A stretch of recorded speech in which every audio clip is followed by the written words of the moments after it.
What's up guys, it's Tommy here and welcome to a brand new Liverpool transfer news video, and we will have a lot of interesting information in this video, including Mason Mount, the Chelsea attacking midfielder who only has 1 year left on his contract. Liverpool are getting more and more confident of getting him in this summer transfer window because he still doesn't show any intention of signing a new contract at Chelsea. So let me know in the comments below, do you want Liverpool to sign Mason Mount? Do you think he would be a really good player for Liverpool to have? And also, what would be a fair price for him? Let me know in the comments below, and of course leave a like on this video if you enjoy these. Check out my FIFA 23 and FIFA gameplay channels, link is in the video's description. We are playing a tournament with my friends with live audio commentary. That's on Tom FIFA Gamer channel, and on the Sports Heaven channel I upload FIFA 23 gameplay footage, so lots of new content coming your way. And on this channel I will continue uploading FIFA 23 career mode as well. And according to Glenn Johnson, the former Chelsea academic graduate who also played for Liverpool, he said the clock is ticking and Chelsea need to be bold regarding the business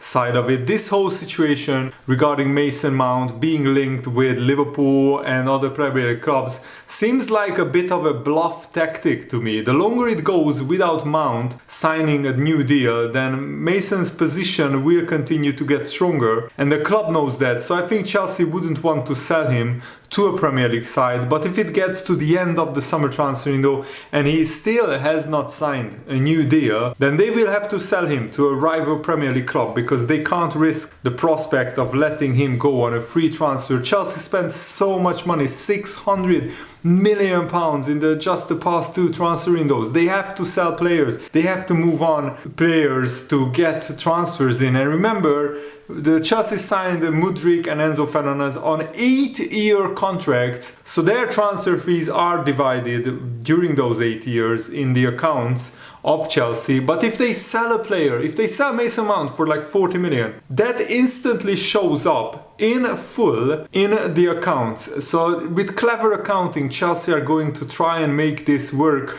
with regards of financial fair play, and also them knocking Dortmund out is huge for, of course, financial fair play, because they are earning quite a lot of money through Champions League progress. And with a lucky draw, who knows, if Chelsea get Benfica, for example, they could get to the semi-finals and earn even more money. But I think regardless, they have to sell Mason Mount. They can't risk losing a 50, 60, 70 million pound player on a free transfer. And Glenn Johnson said that 1 year later, in 2024, if Mason's contract does expire, then he would probably go to a rival Premier League club anyway on a free transfer. If he doesn't sign a new deal, then Chelsea may as well bite the bullet and take the money for him, because you would rather sell him for 50, 60 million pounds than see him leave for free. And that's the dilemma and the conundrum that Chelsea face. The club will probably try and do the best deal they can this summer in terms of selling him for good money or getting him to re-sign. They can't risk letting him leave for free. With Chelsea splashing more than 600 million pounds already on strengthening their squad, Mason Mount is no longer guaranteed to be a starter player, so they have to sell him. It's unlikely that he will remain at the club. Why would Mason Mount want to sit on the bench, even though he's a Chelsea academic graduate? As I said, he still wants to play. He's 24 years old, I think. He's at the best age. He's about to hit his prime, and these are the kind of players that Liverpool need to sign if we want to get to the next level and if we want to continue the progress that we started with the Liverpool rebuild this season. The complication comes with, of course, Liverpool already probably have to pay more than 100 million pounds to get Jude Bellingham. Will Chelsea let Mason Mount go to a Premier League rival for like 40, 50 million? I don't think so. And for 60, 70 million, Liverpool don't want to spend that amount on Mason Mount when we don't desperately need him. With Jude Bellingham, we already will have a box-to-box goal-scoring midfielder. And I want Jude Bellingham to play as an attacking midfielder because I think he can affect the play much, much more higher up the pitch, and I want Fabinho, Henderson, Bajcetic to take care of the defensive side of the midfield. Do we need another attacking midfielder? Not really. I would rather give minutes to Fabio Carvalho and Harvey Elliott.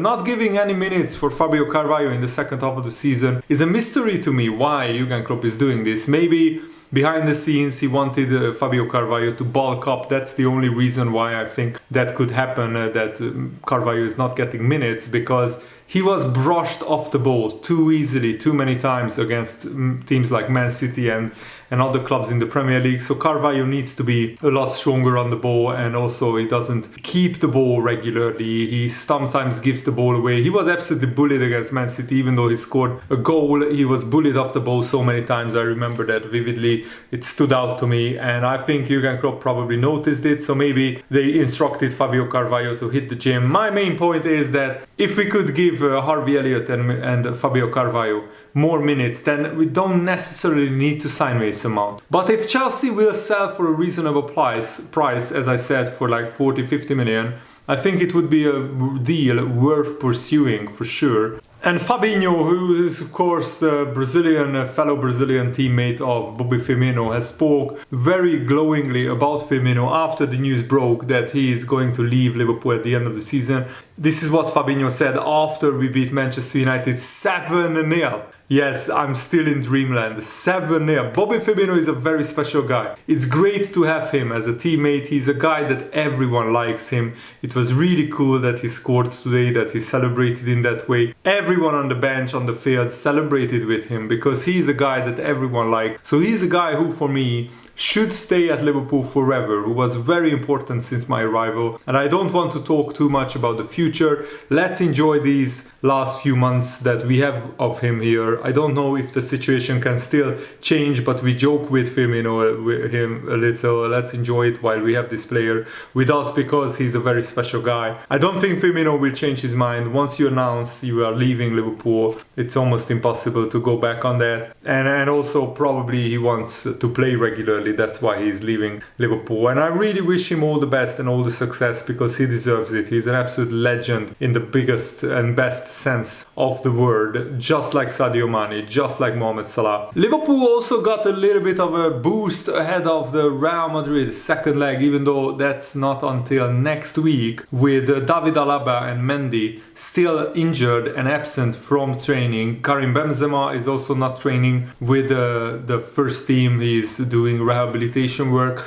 But because the game is 1 week from now, I highly doubt that all three of those players will miss the second leg. But Rudiger is also an injury worry at the moment. So Liverpool could have half of the Real Madrid team out for the second leg, but we still would need an absolute miracle. But if we can score 7 goals against Real Madrid, then we can score 3 or 4 goals against if we can score 7 goals against Man United, we can score 3 or 4 goals against Real Madrid, even at the Bernabeu. So Liverpool should go there with renewed confidence and belief that if there is a team who can turn this deficit around, it's Liverpool. So let's hope we can try it, and we will do our best. And interestingly, I looked up some Real Madrid results in the Champions League at home. They actually lost by 3 goals twice in the past 5 years, which I didn't expect. CSKA Moscow beat them 3-0 at home, but that was at the end of the group stage, so I think it doesn't count, they were already through.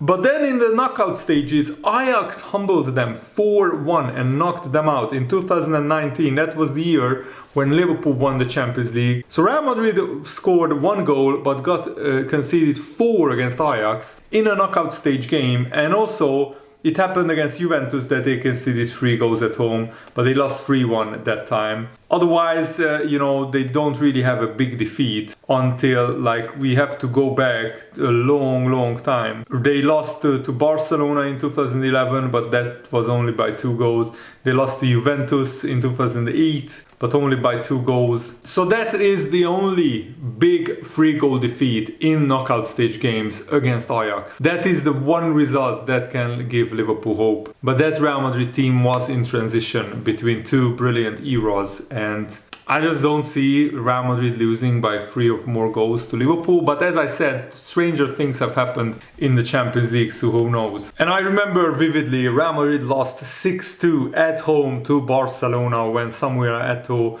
was playing for Barcelona, and I think Thierry Henry and Messi was playing for Barcelona as well. So it's certainly doable. Liverpool already beat Real Madrid 4-0, but in a knockout stage game, but that was at Anfield. In the 1988-89 season, Real Madrid suffered probably their heaviest defeat in Europe. At home, they lost to AC Milan 5-0, and that was an AC Milan side led by Marco van Basten, Ruud Gullit and Frank Rijkaard, I think, as well. So that team was beaten 5-0. I mean, the Real Madrid team was beaten by AC Milan, an AC Milan team led by Rijkaard, Gullit and Van Basten, a brilliant trio of Dutch players, 5-0. And also they lost to FC Kaiserslautern 5-0 at home in the 1981-82 UEFA Cup. So yeah, you have to go back a long time to get some results which would favor Liverpool. Manuel Pellegrini, the current manager of Real Betis, has defended Manchester City's spending. He said that the criticism of Man City has always been very unjust. If there had been an astronomical difference between clubs, then maybe, but Chelsea were spending a fortune, Man United were spending a fortune,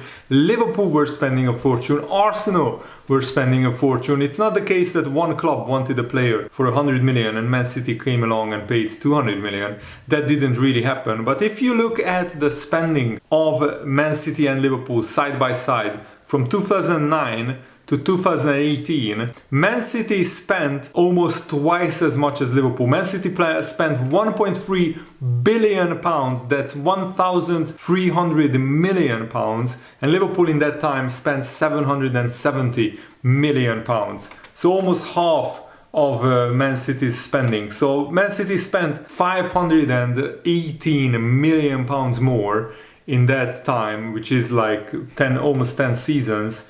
So I don't understand. Yeah, it's exactly 10 seasons. So I don't understand why Pellegrini is defending Manchester City. Probably because he got a lot of money from Man City as well. Pellegrini also said, if anyone thinks that Man City's titles are tainted, they are wrong. What happened on the pitch is indisputable. We will always feel like a Premier League champion. We won it fairly, even though there might be some sanctions. A team that finished second could never feel like the champions after not winning on the pitch. There may be administrative punishments, but no one will ever be able to take away the title or the emotions we experienced. Well, actually, the Premier League can take away that title. The Premier League can say Man City haven't won that title fairly, and I think they should take the titles away from Manchester City. But that's my opinion. Let me know what is yours in the comments below, and I hope you guys enjoyed this video. I had a lot of fun making it. Thanks for watching. Have a nice day. See you later. Goodbye.